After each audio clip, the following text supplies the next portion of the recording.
अस्सलाम वालेकुम, मैं हूं शाहजेब खानजादा। साबिक army chief general Qamar Javed Bajwa के करीबी ज़राए की तरफ से यह एतराफ़ होना कि इमरान खान को सादिक अमीन करार देने के लिए सियासी इंजीनियरिंग की गई, एक बहुत बड़ा इंकिशाफ है और पाकिस्तान के सियासी निज़ाम से मुताल्लिक एक बहुत बड़ा स्कैंडल है। सहाफ़ी अंसार अब्बासी की खबरों के बाद जावेद चौधरी ने भी ये तफसीलात अपने कॉलम में लिखी और साबिक army chief general Qamar Javed Bajwa से मुलाकात के बाद ये कॉलम लिखा गया। और अब ये मुबैना कहानी ज़बान ज़द आम हो गई है क्योंकि इसमें बज़ाहिर साबिक फौजी क़यादत ये एतराफ़ कर रही है कि साबिक army chief general Qamar Javed Bajwa ने मुबैना तौर पर इमरान खान की दरख्वास्त पर साबिक DGC मेजर जनरल फैज़ हमीद को हिदायत की कि वो अदालतों के ज़रिए इमरान खान को रिलीफ दिलवाएं और उन्हें नाअहली से बचाएं। और फिर साबिक चीफ जस्टिस साकिब निसार का नाम भी इसमें आया और ये बताया गया कि उन्होंने जनरल फैज़ के पैगाम के बाद ये पेशकश की थी कि वो जहांगीर तरीन और इमरान खान में से सिर्फ एक शख्स को बचा सकते हैं। और फिर फैसला हुआ कि इमरान खान को बचाना है। ये भी इंकिशाफ हुआ कि साबिका इस्टेब्लिशमेंट ने इमरान खान को सादिक अमीन करार देने के लिए और उसका फैसला लिखने के लिए साबिक चीफ जस्टिस साकिब निसार को 2 वकील भी फराहम किए। साथ ही जस्टिस साकिब निसार इस खबर की तरदीद कर चुके हैं, तहरीक इंसाफ इस मामले की तरदीद कर रही है, मगर जहांगीर तरीन जो इस पूरे मामले में मुबैना तौर पर बैलेंसिंग एक्ट का शिकार हुए, उन्होंने इस मामले की तस्दीक कर दी है। 2017 में तहरीक इंसाफ के रहनुमा फवाद चौधरी ने भी जहांगीर तरीन के खिलाफ फैसले को अदालत की तरफ से बैलेंसिंग एक्ट करार दिया था और इस पर तनकीद की थी, जैसा कि आप अपने सामने स्क्रीन पर उनका ट्वीट देख सकते हैं। मगर हमारे कल के प्रोग्राम से मुताल्लिक तहरीक इंसाफ के रहनुमा फवाद चौधरी ने ट्वीट करते हुए लिखा कि सुप्रीम कोर्ट के चीफ जस्टिस उमर अता बंदियाल इस बेंच का हिस्सा थे। उम्मीद है इस मीडिया मुहिम का जवाब सुप्रीम कोर्ट देगी। ऐसे ही प्रोपेगेंडे इदारों को पामाल करते हैं। मुझे ज़ाती तौर पर इल्म है कि यह सब मुकम्मल बकवास है। इस कहानी को बिलावल के बयान के तनाजुर में देखने की ज़रूरत है। अब फवाद चौधरी सुप्रीम कोर्ट से इस मामले का जवाब मांग रहे हैं। अगर वाकई सुप्रीम कोर्ट ने इस मामले को देखना है तो इसमें जवाब देने के बजाय तहकीकात का आगाज़ करना चाहिए और इसकी शफाफ तहकीकात होनी चाहिए, क्योंकि इसमें साबिक आर्मी चीफ, साबिक चीफ जस्टिस साकिब निसार और साबिक DGI फैज़ हमीद का नाम आ रहा है और ये नाम साबिक वज़ीर आज़म इमरान खान को रिलीफ देने के लिए आ रहा है। और ये बात कोई एक सहाफ़ी नहीं कर रहा है, कोई एक TV चैनल नहीं कर रहा है, बल्कि मुतादिद सहाफ़ी कर रहे हैं और साबिक इस्टेब्लिशमेंट के करीबी ज़राए से ये दावा कर रहे हैं। जनरल बाजवा से मुलाकात के बाद ये दावा कर रहे हैं और अगर ये मामला दुरुस्त हैं तो इसमें मुलव्विस तमाम किरदारों का एहतसाब होना चाहिए, जिसमें साबिक चीफ जस्टिस, साबिका इस्टेब्लिशमेंट और ख़ुद इमरान खान का नाम भी शामिल है। और इमरान खान के एक दौर में करीब रहने वाले साथी जहांगीर तरीन भी इसकी तस्दीक कर रहे हैं, क्योंकि इस मुबैना कहानी में एक मामला ये भी सामने आया है कि शुरू में इमरान खान खुद को बचाकर जहांगीर तरीन को भी ताहयात नाअहली से बचाना चाहते थे, लेकिन बुशरा बीबी से निकाह के बाद वो अपने इस मुतालबे से पीछे हट गए। और फिर जहांगीर तरीन को खाबर मानिका के भाई ने बताया कि अब आपके घर जादू टोना पहुंच चुका है, इसलिए आप बर्बाद हो जाएंगे। जहांगीर तरीन ने यह कहानी इमरान खान के साबिक chief of staff Aon Chaudhry को बताई, ओन चौधरी ने इमरान खान को बताई और फिर जहांगीर तरीन का पत्ता कट गया और उनके इमरान खान से रास्ते जुदा हो गए। साथ ही इस कहानी में इमरान खान की हल्फबर्दारी से मुताल्लिक भी बताया गया है कि इस तकरीब में बुशरा बीबी ने जहांगीर तरीन को कहा था कि मैं आज सफ़ेद लिबास इसलिए पहन कर आई हूँ ताकि आपका ये शक दूर कर सकूँ कि मैं जादूगरनी नहीं हूँ। और ये सुनकर जहांगीर तरीन को एहसास हो गया कि अब वो इमरान खान से फारिग हो चुके हैं। और फिर आने वाले दिनों में वाकई ओन चौधरी और जहांगीर तरीन दोनों ही फारिग हो गए। इन वाक़यात की जहांगीर तरीन तस्दीक कर रहे हैं। बुशरा बीबी और इमरान खान का मौक़िफ़ लेने के लिए हमने इमरान खान के chief of staff Shibli Faraz को कल भी बुलाया, आज भी दावत दी, मगर उन्होंने कल जवाब दिया ना आज जवाब दिया। कल हमने ओन चौधरी को भी बुलाया था मगर वो नहीं आए थे, लेकिन आज वो हमारे साथ मौजूद हैं। वो इमरान खान के इंतहाई करीबी साथी रहे हैं। इन बातों में कितनी सदाकत है उन्हीं से पूछते हैं। ओन चौधरी साहब बहुत शुक्रिया हमें शो में ज्वाइन करने के लिए। ओन चौधरी साहब ज़ाहिर है आप बहुत करीब रहे इमरान खान साहब के, पूरा मीडिया जानता है, सब ने देखा है। जो सादिक अमीन वाला फ़ैसला है और जहांगीर तरीन को डिस्क्वालीफाई करने वाला फ़ैसला है, उसमें जनरल कमर जावेद बाजवा का नाम आना, इमरान खान का जनरल बाजवा से मुलाकात के लिए जाना और जहांगीर तरीन ही उनको लेके गए थे, उसके बाद एक बैलेंसिंग एक्ट होना, कितनी सदाकत है इन सारी बातों में? जी शुक्रिया शाहजेब भाई, बिस्मिल्लाहिर्रहमानिर्रहीम। देखें, जो आप जिस बात के बारे में बात कर रहे हैं, पहली बात तो मैं ये कहूँगा कि मुझे सब सच कहना है और मैं अपनी कौम को सब सच बताऊँगा और इसमें कोई ऐसी बात नहीं होगी कि जिसमें मैं चैलेंज करता हूँ कि कोई मुझे आके ये इसकी तरदीद कर दे जिस बात को मैं आज अपनी कौम के सामने रखूँगा। बिल्कुल ये बात ठीक है कि जहांगीर तरीन साहब की नाअहली से पहले ही मुझे ये इल्म हो चुका था और बड़े पावरफुल क्वार्टर से इल्म हो चुका था कि जहांगीर तरीन साहब को डिस्क्वालीफाई किया जा रहा है और इमरान खान साहब को क्लियर किया जा रहा है। और ये भी मैं अपनी कौम को बता दूं कि जहांगीर तरीन साहब की तमाम डॉक्यूमेंट्स, जो दस्तावेज़ात अदालत ने मांगी वो सब उन्होंने प्रोवाइड कर दी।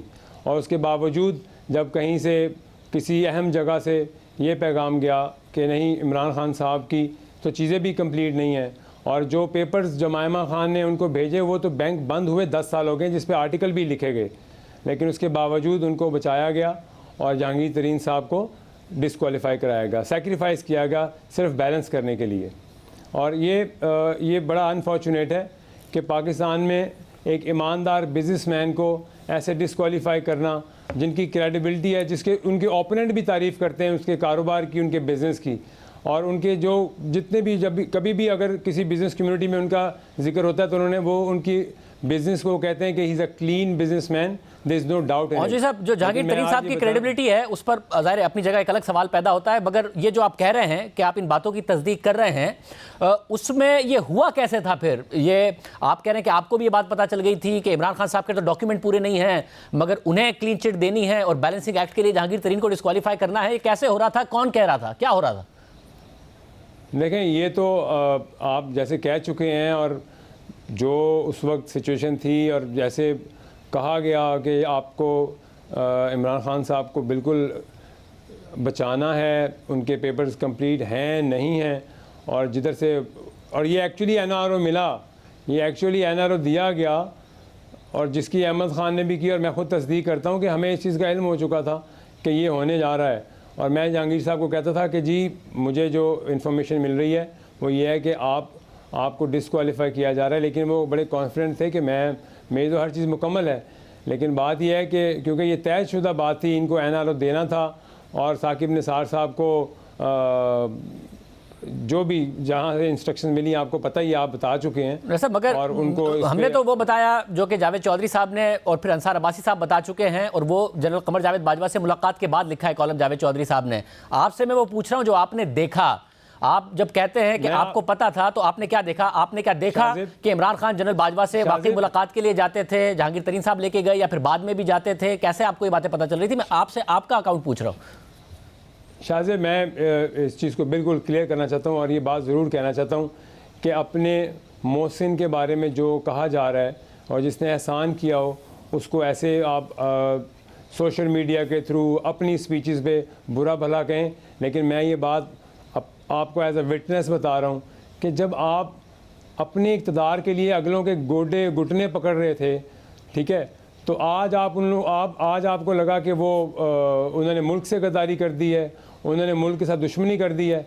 जब आपको इक़्तिदार हासिल करना था और तब आपको तो किसी भी हद तक जाना पड़ता था, उनके घुटने पकड़ने पड़ते थे, तो आप पकड़ने को तैयार हो जाते थे। और ये मैं जानता हूँ इस चीज़ को कि कहाँ मीटिंगें हुई, कब मीटिंग हुई, किस तरह मीटिंग हुई, कैसे मीटिंग होती थी, क्या होता था, ठीक है। ये कौम को पता चलना चाहिए कि आज जो बड़ी बड़ी बातें हैं, बड़े बड़े दावे किए जा रहे हैं। मैं आज आपको एक और ब्रेकिंग न्यूज़ सुनाऊं शाहज़ेब भाई, एक और सुन लें ब्रेकिंग न्यूज़।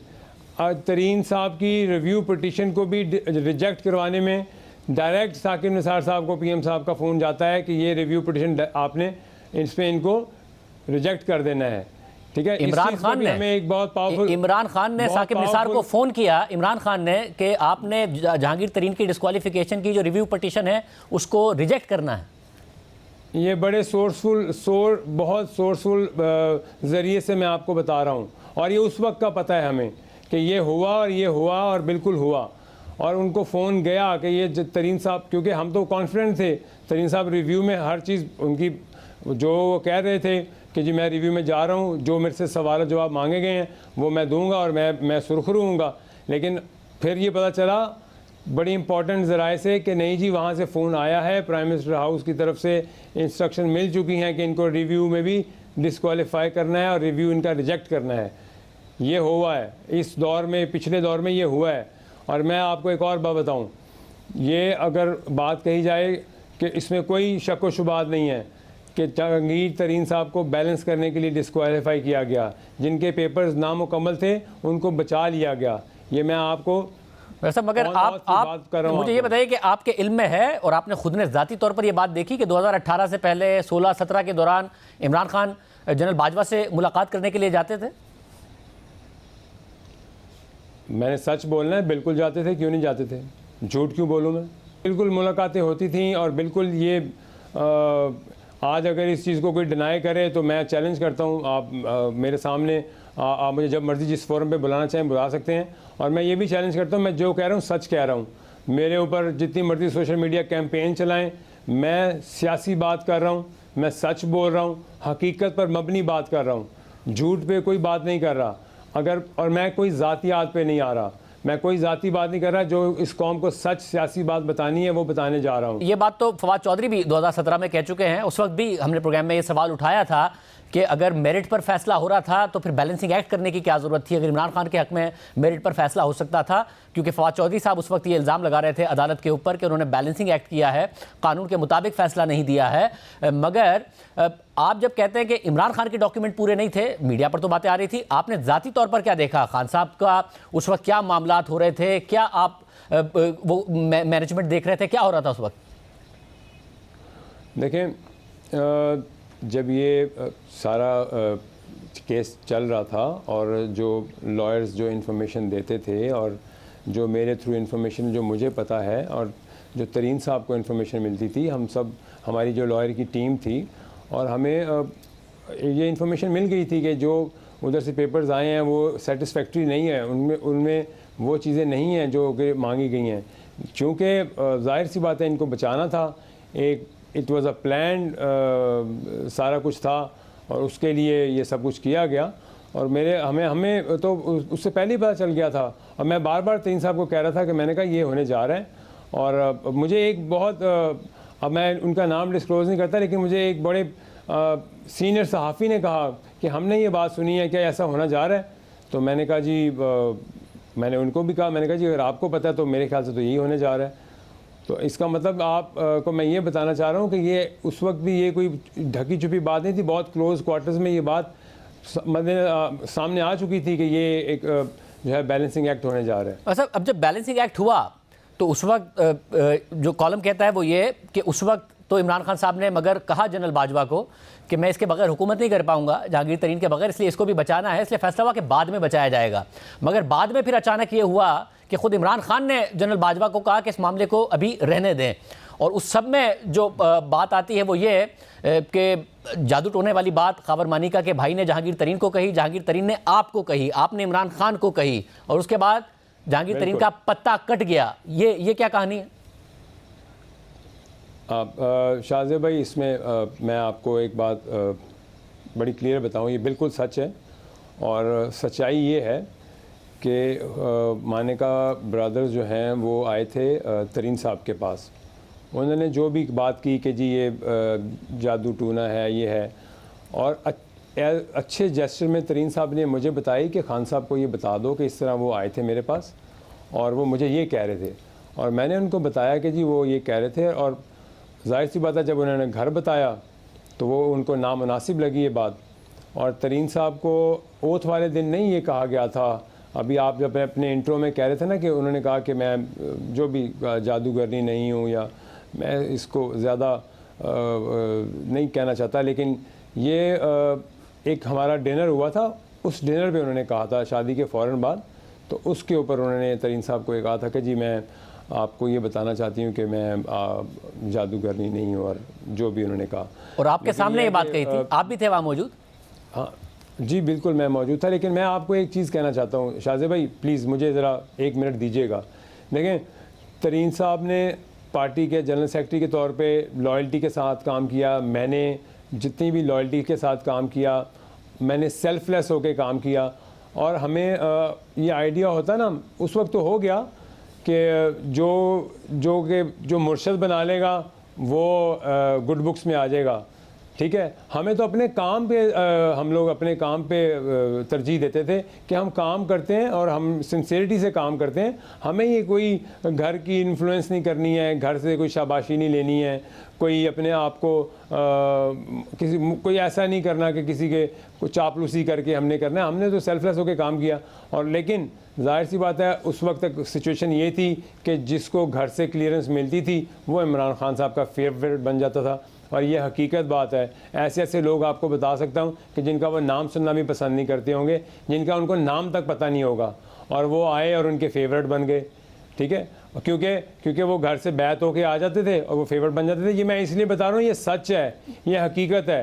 मतलब और आप ये कह रहे हैं कि इमरान खान साहब को पसंद नहीं थे, मगर बुशरा बीबी की बैत करते थे, इसलिए फिर वो काबिल कबूल हो जाते थे इमरान खान साहब के लिए। जी ऑब्वियसली मैं यही कहना चाह रहा हूँ आपसे, और ये हकीकतन बात है। और आज एक और बात कहना चाहता हूँ मैं, और मैं यहाँ दिल से ये बात कहना चाहता हूँ।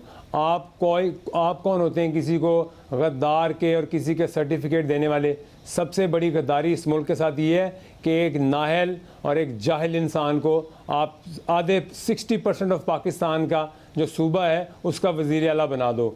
ये सबसे बड़ी गद्दारी है पाकिस्तान के साथ। जिसको ये नहीं पता हो कि नेस्ले और नेस्पाक में क्या फ़र्क है, और उस शख्स को आप पंजाब का वज़ीर आला बना दो। और इससे बड़ी गद्दारी क्या है कि आप ऐसे लोगों को के हाथ में सूबा दे दो, जमील गुजर टाइप लोगों को, फराग गोगी टाइप लोगों को, जो कि सूबे की ट्रांसफ़र पोस्टिंगों में पैसे लें।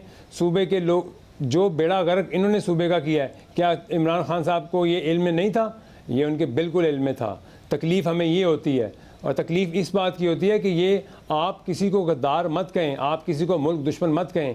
आप ये देखें कि आपने सूबे के साथ क्या किया। आपने पंजाब में बुज़दार को लगा के पंजाब के लोगों के साथ क्या सलूक किया है, पंजाब के लोगों के साथ जो जुल्म हुआ है। पंजाब जो पंजाब का मामला हुआ उसमें तो परवेज़ इलाही साहब भी कह रहे हैं कि 4 साल में सूबे को उस्मान बुज़दार ने तबाह किया। ये तो अभी हाल ही इंटरव्यू में परवेज़ इलाही साहब भी कह चुके हैं। मगर अब इसमें मसला ये है कि आपको सिर्फ और सिर्फ जहांगीर तरीन का पत्ता नहीं कटा, आपका भी पत्ता कटा, और आपको उन्हीं उस्मान बुज़दार का एडवाइज़र लगा के भेज दिया गया था। और आपको तो इमरान खान साहब की जो हल्फ बर्दारी की तकरीब थी उसमें भी नहीं बुलाया गया था। तो ये आपका पत्ता इस सब में कैसे कटा? वो एक आपने सुना होगा, शाह से ज़्यादा शाह का वफ़ादार नहीं होना चाहिए, तो ये उसकी सज़ा है। हम समझते थे कि हम उनके ज़्यादा वफ़ादार हैं, लेकिन हमें नहीं पता था कि पीछे से कोई और लोग जो हैं वो इस वक्त टेक ओवर करना चाहते हैं। और वो मैंने नाम ले दिया आपको, ये गैंग बना जमील गुजर का और फरा गुजर का, और इन लोगों ने प्रॉपर प्लान करके और उनको कहा और मुझे दूर किया। लेकिन मैं अल्लाह का शुक्र करता हूँ कि अल्लाह ने मुझे इस गन से बचाया है। ज़ाहिर वो इसको डिनाई करते हैं, जमील गुजर साहब भी, फरागोगी साहिबा भी डिनाई करते हैं जो उनके ऊपर इल्ज़ामात हैं। और ज़ाहिर तहकीक तलब मामलात हैं कि इनकी तहकीक हो और मामलात मंतकी अंजाम तक पहुँचे। मगर मैं जानना चाह रहा हूँ कि ये क्या हुआ कि आप ना हल्फ बर्दारी की तकरीब में थे ना, और आपको पंजाब क्यों उन्होंने उन्हीं उस्मान बुज़दार साहब का एडवाइज़र लगा के भेज दिया और आपको दूर किया गया? हुआ क्या था? आपके अख्तलाफात इमरान खान साहब से हुए थे, मगर अगर खान साहब से होते तो पंजाब के आप पता नहीं एडवाइज़र कैसे लगते? तो क्या हुआ था ये? शाहज़ेब भाई ये इस पे छोड़ें बात।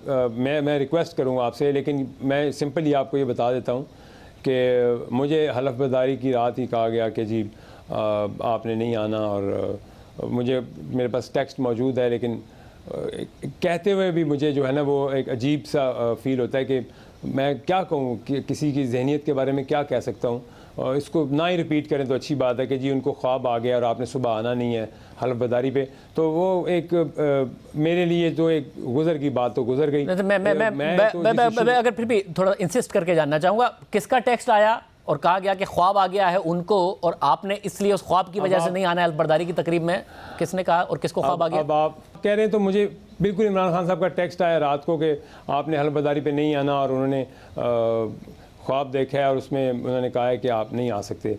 बहरहाल वो बुशरा बीबी ने ख्वाब देखा है कि आप नहीं आ सकते, ये इमरान जी जी बस। फिर ठीक, मुझे फिर ये बताइएगा कि आप कह रहे हैं उन्होंने ख्वाब देखा कि आपको नहीं आना है, उससे पहले आपके ताल्लुकात कैसे थे बुशरा बीबी साहिबा के साथ? क्योंकि आप तो ज़ाहिर सारे मामलात बनी गाला के देखते थे, इमरान खान साहब के सारे ज़ाती मामलात आप देखते थे।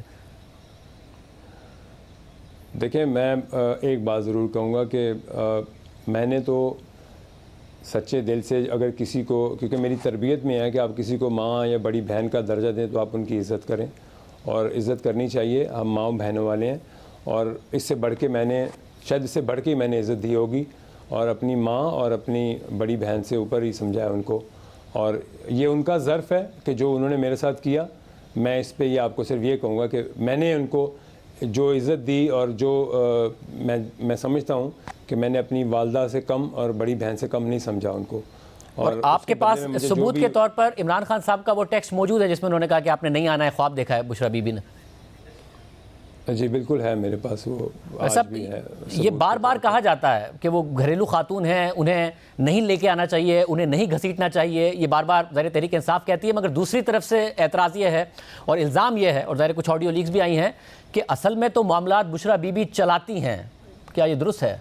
आपने देख लिए हैं, ऑडियोज़ में भी देख लिए हैं आपने, सबको सब पता ही है। और ये एक्चुअली हकीकत भी यही थी। और पंजाब में जिस तरह वो फ़रा गोगी इन्फ्लुएंस करती थी और जमील गुजर करते थे, तो वो अपनी हैसियत से तो नहीं करते थे ना। वो आप इस चीज़ का शाज़िब भाई आइडिया लगा सकते हैं कि ज़ाहिर घर से आपको सपोर्ट होती है, बेगम साहिबा की सपोर्ट थी तो वो कर सकते हैं ना, वरना उनकी तो औकात है कि SHO को भी कॉल करने की नहीं है। मैं आई एम सॉरी टू से, वो नो बडीज़ हैं, वो उनको जानता कौन था, उनको ज़रा उठा के देखें पीछे से कि वो क्या हैं वो और क्या था। ये मुनासिब नहीं है कहना, लेकिन जुल्म की बात यह है कि आपने इन लोगों से सूबा चलाया है, उन लोगों से इस सूबे की का बेड़ा गर्क किया है, जिन लोगों ने लोगों से पैसे पकड़कर मिनिस्टर लगाए, पैसे पकड़कर नौकरियां दी, पैसे पकड़कर वो आपकी ट्रांसफ़र पोस्टिंग करते थे।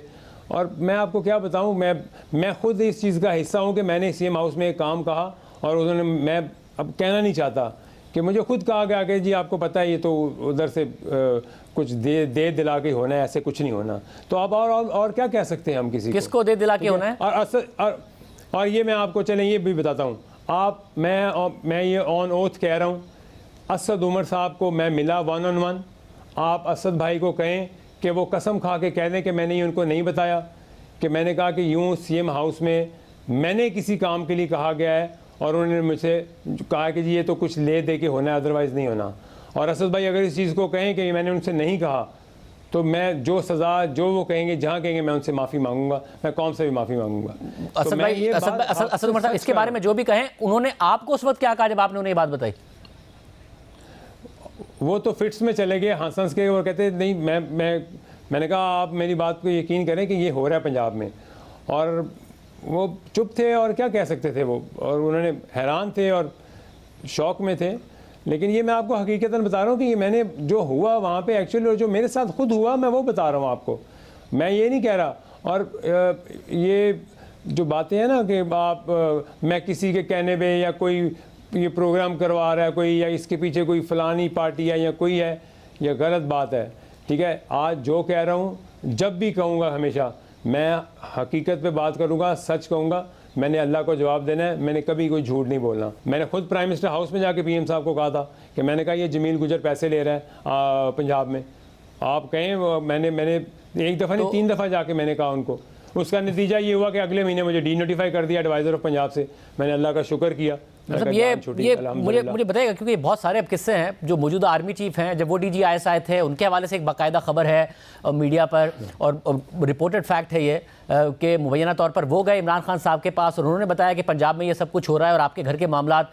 तो इमरान खान साहब ने एक्शन लेने के बजाय उन्हें बतौर DGIS ओहदे से हटा दिया और फिर जनरल फैज़ को लगा लिया। अब आप कह रहे हैं कि उल्टा आपको हटा दिया, जब इमरान खान साहब को आपने जाके बताया कि पंजाब में ये हो रहा है, और एक बार नहीं 3 बार बताया। क्या कहा इमरान उस वक्त, क्या कहा जब आपने उस वक्त उन्हें बताया, बाद में तो हटा दिया, उस वक्त उनका क्या रिएक्शन था? मैंने तो कहा कि जी ये आप पैसे चल रहे हैं वहाँ पे, और ये गलत बात नहीं की मैंने। और मैंने एज उनका लॉयल बात की उनसे कि मैं आप मेरी बात का यकीन करें। और मैं आपको, उन्होंने कहा जी मैंने भी सुना है इनके बारे में, ये मुझे खान साहब ने कहा कि इसके बारे में मुझे भी रिपोर्ट्स आई हैं। तो मैंने कहा फिर आप एक्शन लें और आप देख लें कि ये आपके लिए अच्छा नहीं है, हमारी पार्टी के लिए अच्छा नहीं है। और इसको, मेरा तो काम था आपको एक मैसेज देना और आपको रियलिटी बताना। सुन लिया उन्होंने, और उन्होंने कहा ठीक है, मैं इस पर बिल्कुल मैं करूँगा, एक्शन लूँगा। एक्शन उल्टा ये हुआ कि मैं एडवाइज़र से हटा दिया गया। लेकिन जिसने भी उनको कहा, और आपको पता है कि वो उधर से तो उस वक्त तो वो सुन लेते थे, लेकिन बाद में क्योंकि ये उनको शायद मुनासिब नहीं लगता था कि मैं उसी वक्त कोई प्रॉम्प्ट एक्शन लूँ।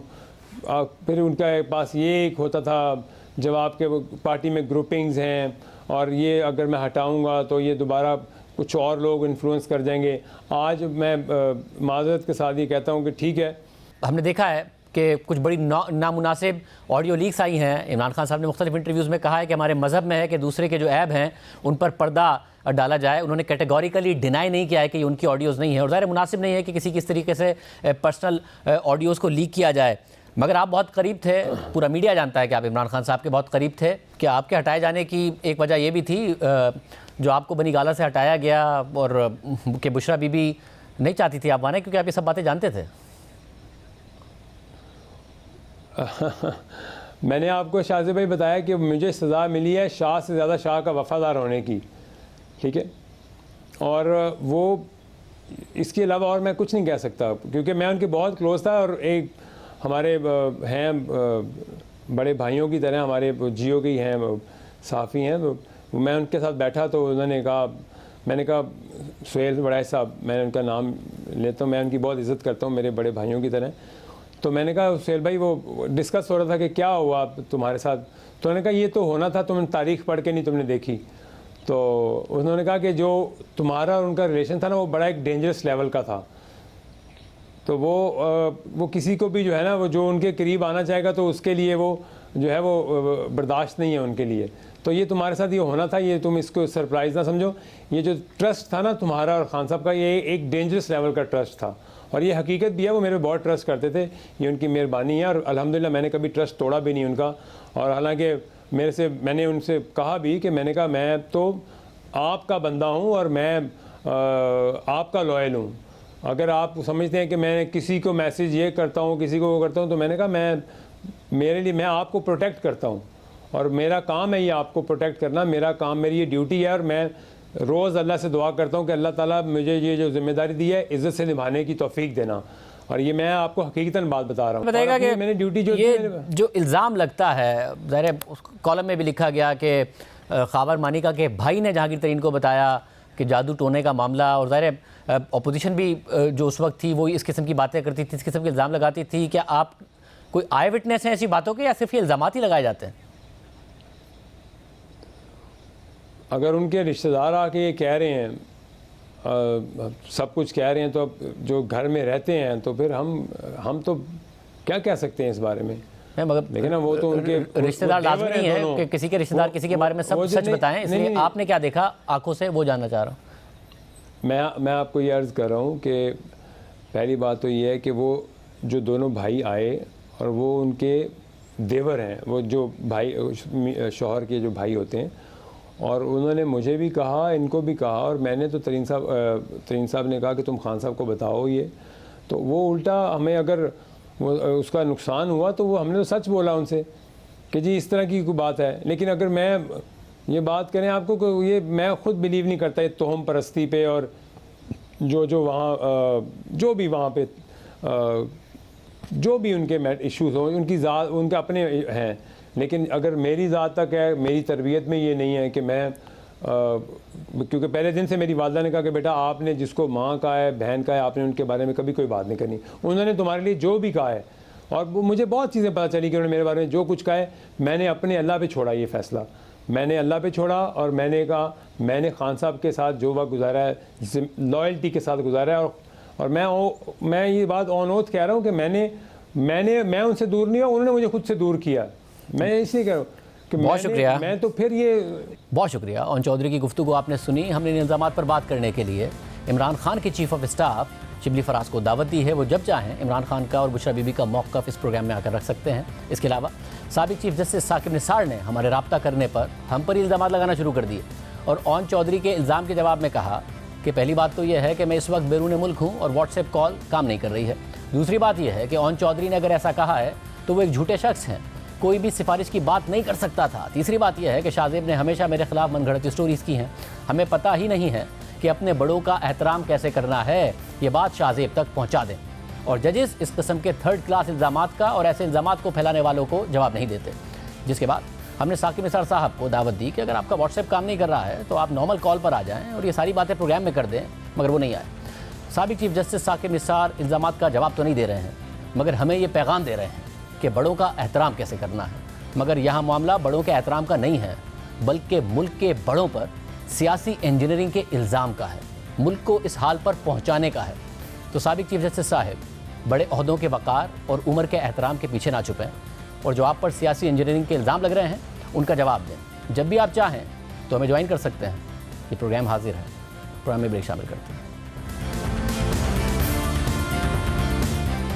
MQM से बनने वाले मुख्तलिफ धड़े इख्तलाफात बुलाकर अगले आम इंतखाबात यकजा होकर लड़ने के लिए नई हिकमत अमली तरतीब दे रहे हैं और एक प्लेटफॉर्म पर आने के लिए डायलॉग कर रहे हैं। इस हवाले से गुज़िश्ता कई दिनों से गैर मामूली पेशरफ्त और मुलाकातों का सिलसिला जारी है और अब तक जो मुजव्वज़ा प्लान सामने आया है उसके मुताबिक मुस्तफ़ा कमाल की पाक सरज़मीन पार्टी को MQM पाकिस्तान में ज़म किया जाएगा और साथ ही फारूक सत्तार भी दोबारा MQM पाकिस्तान में शामिल हो जाएंगे। ताहम इस नई सफ़बंदी के बाद भी डॉक्टर खालिद मकबूल सिद्दीकी बदस्तूर MQM पाकिस्तान की सरबराही करते रहेंगे, मगर फारूक सत्तार, मुस्तफ़ा कमाल और अनीस कायम खानी को क्या ओहदे मिलेंगे, इस हवाले से मुख्तलिफ खबरें आ रही हैं। हमारे साथ मौजूद हैं MQM के डिप्टी कन्वीनर और साबिक मेयर कराची वसीम अख्तर। वसीम अख्तर साहब, बहुत शुक्रिया हमें शो में ज्वाइन करने के लिए। ज़ाहिर है बात आगे चली गई है, कल गवर्नर सिंध भी गए, PSP वहाँ उनकी मुलाकात हुई, क्या इत्तफाक हो गया है? खालिद मकबूल सिद्दीकी सरबराह रहेंगे, PSP जम हो जाएगी, फारूक सत्तार साहब आ जाएंगे?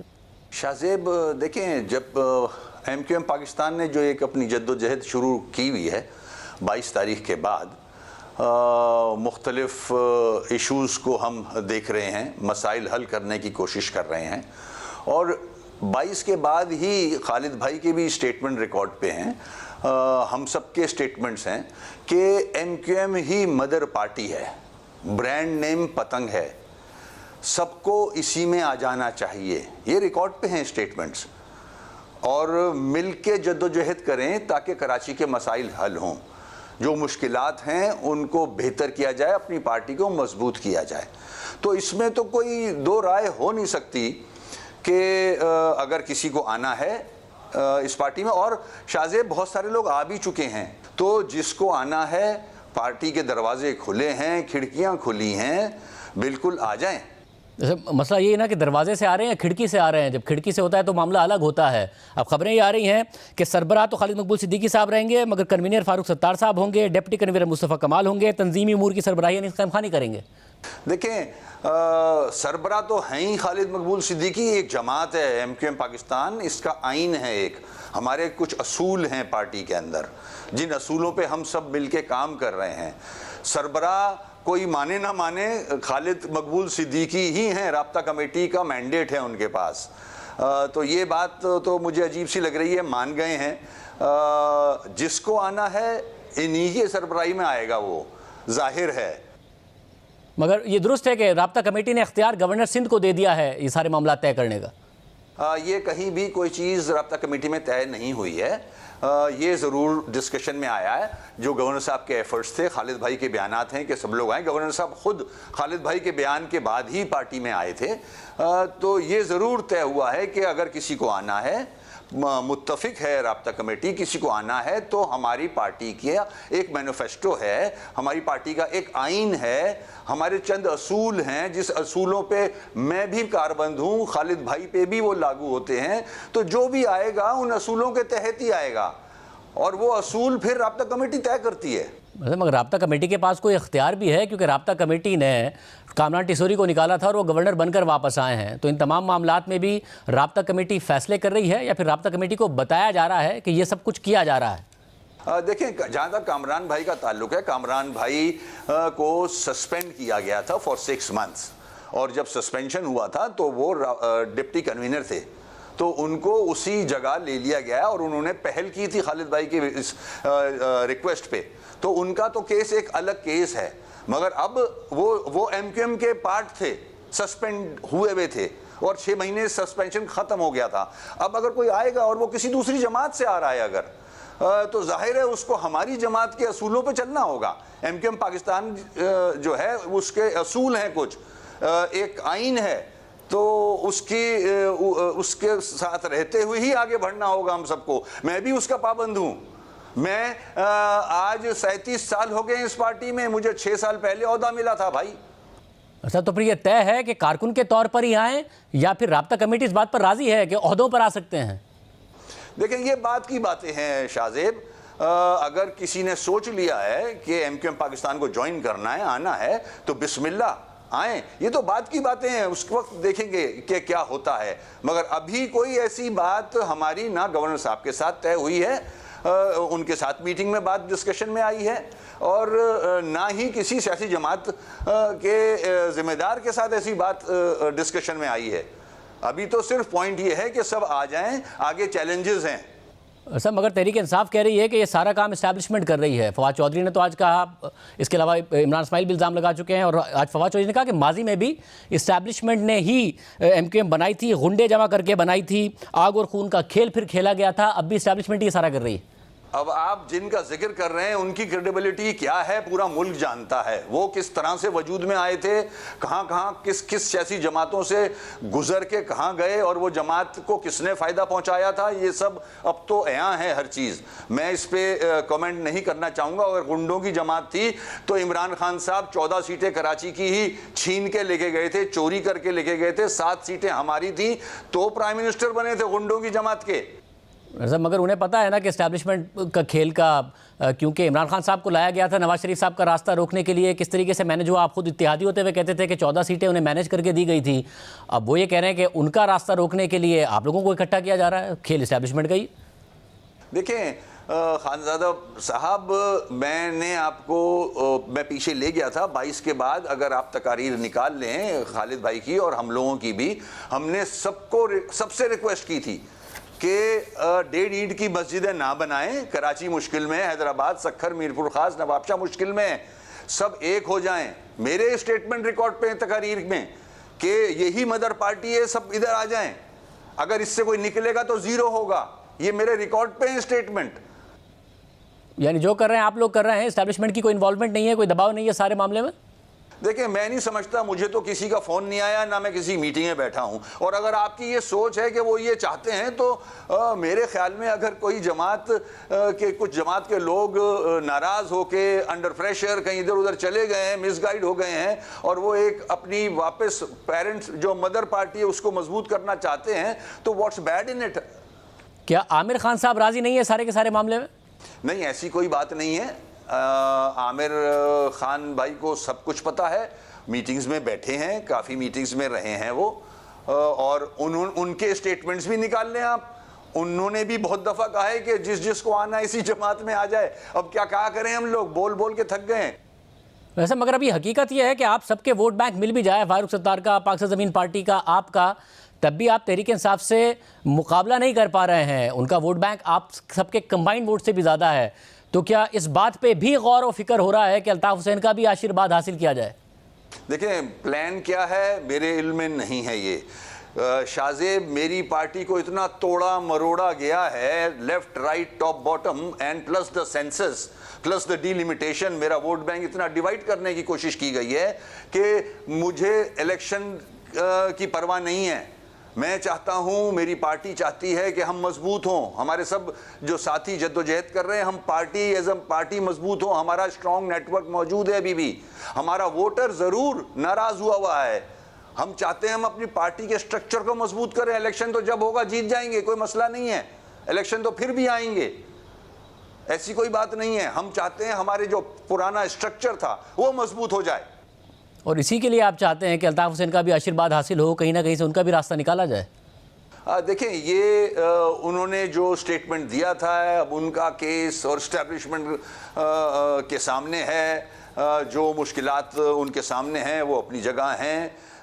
ऐसा स्टेटमेंट अगर नहीं आता तो आज हम भी वहीं खड़े होते। उस स्टेटमेंट की वजह से ही हम अलग हुए हैं, और उनकी तरफ से बहुत दफ़ा बायकॉट भी हुआ है। मैंने तो अपने एक टॉक शो में भी कहा है कि बायकॉट से किसको फ़ायदा पहुंचाया जा रहा है? उन ताकतों को जो कराची की दुश्मन है, जो नहीं चाहती है कराची में डेवलपमेंट हो। कराची के मैंडेट को नुकसान पहुंचाया जा रहा है। हम तो चाह रहे हैं सब एक हो जाएं। और क्या इसी के लिए आप चाहते हैं कि अल्ताफ़ हुसैन ऐलान करें कि वोटर इलेक्शन का बायकॉट ना करें, ताकि आप लोगों को वोट पड़े? देखिए, ये मैं उनसे अलहदा हुआ हूँ, कोई आपको पता है। अब वो एज इंडिविजुअल उनकी क्या सोच है मुझे नहीं पता, वो क्या चाहते हैं मुझे नहीं पता। अच्छा, मैं जानना चाह रहा हूँ ना कि कैटेगोरिकली क्या है इस वक्त आप लोगों की पोजीशन, क्या है कि वो बायकॉट का मामला ख़त्म हो, इस्टेब्लिशमेंट कोई नरमी दिखाए, कुछ ऐसा हो? आप लोग कुछ चाहते हैं या नहीं चाहते हैं? देखें, जहाँ तक नरमी का मामला है, हम तो जब से हमने MQM ने जद्दोजहद की शुरू की है, नरमी तो हमें कभी मिली ही नहीं। हाँ, हम तो आज भी मुश्किल वक्त ही गुजार रहे हैं। हमें वो स्पेस नहीं दिया जा रहा जो दूसरी जमातों को मिल रहा है। हम चाहते हैं कि हमें वो स्पेस मिले ताकि हम अपने लोगों के मसाइल हल करने के लिए अपनी जो चोरी हुई सीटें हैं वो वापस लें और पार्लियामेंट के अंदर एक आवाज़ बुलंद करें। यानी अल्ताफ हुसैन साहब की कोई गुंजाइश नहीं है? अल्ताफ हुसैन से हम 22 तारीख को अलग हो गए थे, उसकी सियासत से हम अलग हो गए, हम अपनी सियासत कर रहे हैं। वो बानी ज़रूर रहे हैं मगर इस जमात को हम लेके चल रहे हैं। हमने मजबूती से पकड़ा हुआ है इस पतंग को, झंडे को, इसको लेके आगे चल रहे हैं हम, हर सारे ऑड्स के बावजूद। ये तो देखें। असल में तो नहीं चल रहे हैं ना, आपका वोट बैंक कम होता जा रहा है, वोटर आप खुद कह रहे हैं नाराज़ है, सीटें आपकी कम हो गई हैं, असल में तो आप क्राइसिस का शिकार हैं। मानता हूं मैं इस बात को, मगर हम कोशिश तो कर रहे हैं ना। ये कह के रद्द नहीं किया जा सकता, नहीं चल पा रही। आज भी हम, अल्लाह का शुक्र है, किंग मेकर हैं, हम हटें तो फारिग है सब कुछ। ये ताकत तो आज भी है ना, भले ना चल पा रही हो। यानी इस वक्त सिचुएशन ये है कि आप एमक्यूएम पाकिस्तान को ही आगे लेकर चलना चाहते हैं, तमाम धड़ों को मुत्तहिद करना चाहते हैं, माइनस अल्ताफ हुसैन ही आगे बढ़ना चाहते हैं। बिल्कुल ऐसा ही है, वो तो हम 22 को माइनस कर चुके हैं। बहुत शुक्रिया बच्चन साहब की गुफ्तगू आपने सुनी। आज के प्रोग्राम में इतना ही, इजाज़त दीजिए, अल्लाह हाफ़िज़।